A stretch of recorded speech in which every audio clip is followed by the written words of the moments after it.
There's no hook to this video. I'm just going to be sharing my personal experience on how I was able to tackle the problem of social media addiction, my story, what I went through, and how I was able to overcome it. So, firstly, I started social media at a very young age. Let me say, I was 16 thereabout. When I started social media, I got my first phone when I finished secondary school, and I opened my Facebook account. That was the first social media I started using, Facebook. That was about 2014, 2015.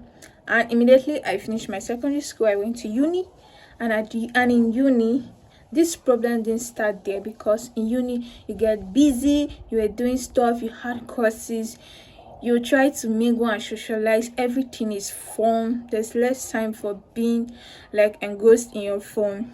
But when this really started, it started when I finished uni, went back home, stayed at home for some time.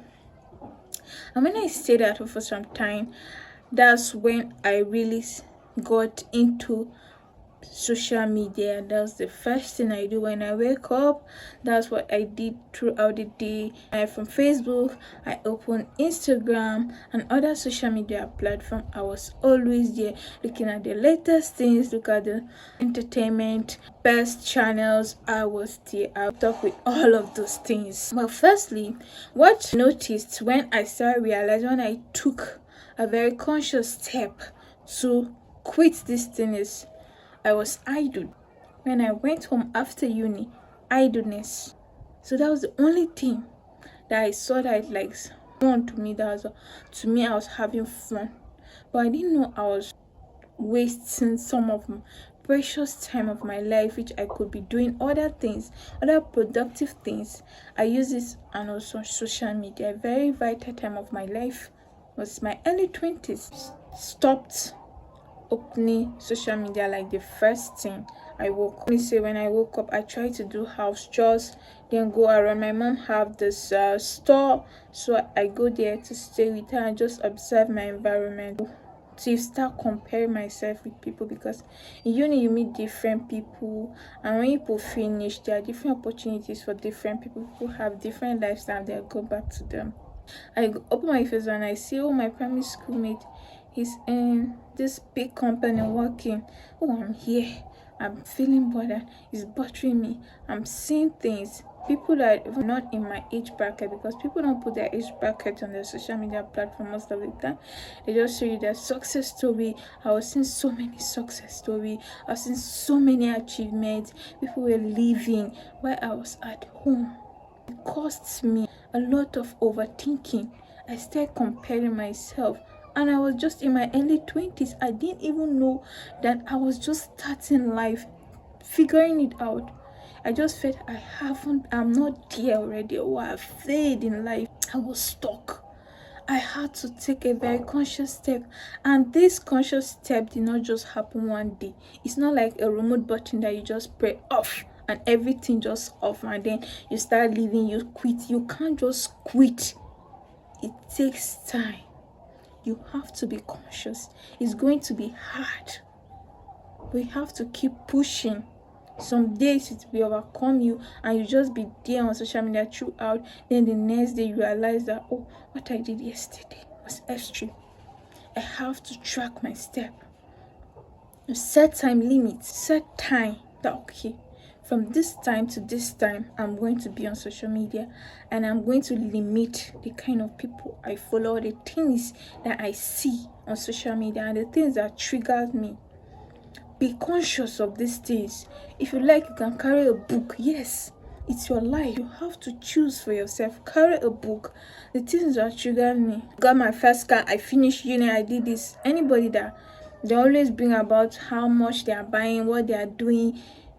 And okay, this is somebody I know, she's achieving so much. You are not sadist, or you are not somebody that is happy. You're happy for her, but this thing is triggering me, because where I am in life right now is somewhere that I need to keep myself safe. You can mute that person, mute those things on your social media platform.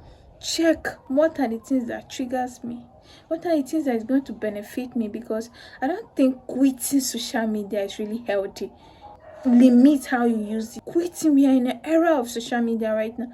You get opportunities there, you get businesses there. It's easier on that platform to build yourself more. Quit. It's not something I advise. Limit how you use it. So that was something I was able to do. I limited how I used social media. I blocked some accounts, I mute some words, I set timers. But these things I did them gradually. It was not a day thing or a week thing or a month thing. It took me months, even years now. And advice that if you're starting this journey, I'm going to be conscious of how I'm using my social media. I'm going to try to limit the way I use my social media. You need somebody to hold you accountable. There's somebody you trust in this life. I don't think anybody can go through life alone. When I had this problem, I trusted some very close people. I told them, explained to my friends, this is what I'm going through. And even my aunt, she noticed something. She said, every time she's with me, I'm always holding my phone. Like, she's talking to me. It's time where we share together as a family. I'm with my phone. I'm not bothered about what they are saying. I'm just contributing, but my contribution is with a very short yes, no, okay. I just drop it. I just chip in. I'm not fully there. I dropped some of those things too. Whenever my friends, my relative, whenever I'm talking to somebody, like we are having a discussion, I tend to keep my phone aside. Because my auntie, she's much older, and the older generation, they don't tend to check their phone when they are talking. They are present in the moment. So I learned that stuff from her, and since she complained, I took a step to stop that. So I started being present, and there's some things I noticed. I see when she wants to talk, there are some words she chip in.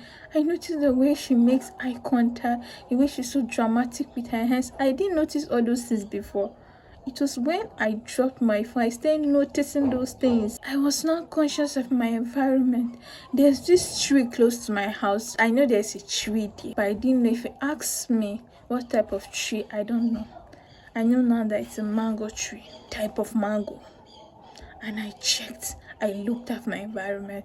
There are so many things I didn't notice before.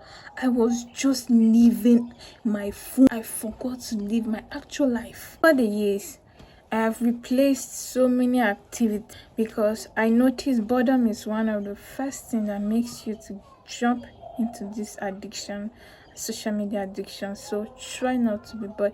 It's okay to rest. Don't say you cannot just be in a resting mood or relax. You can do all that in a long time. Overthinking something, or you know that I'm not in a good phase, or my mood is disturbed, so I'm going to engross myself in something that makes me happy, and that social media is the easiest. Try to look for activities that you can do.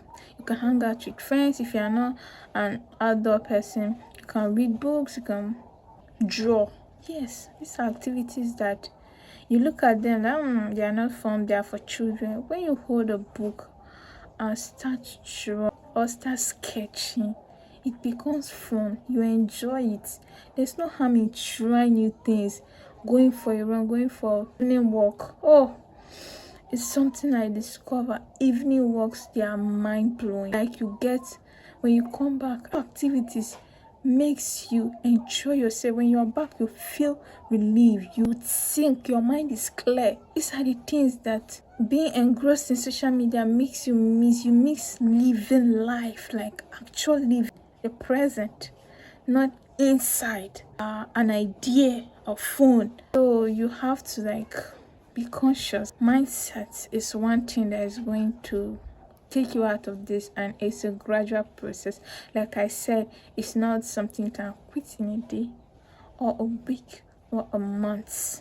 From my journey, you can learn some of the things I go through, and you can use it to overcome the social media, because everybody's journey is different. But with this template, I hope you can be able to pick some things that are very relevant to use it to replicate it in your own life.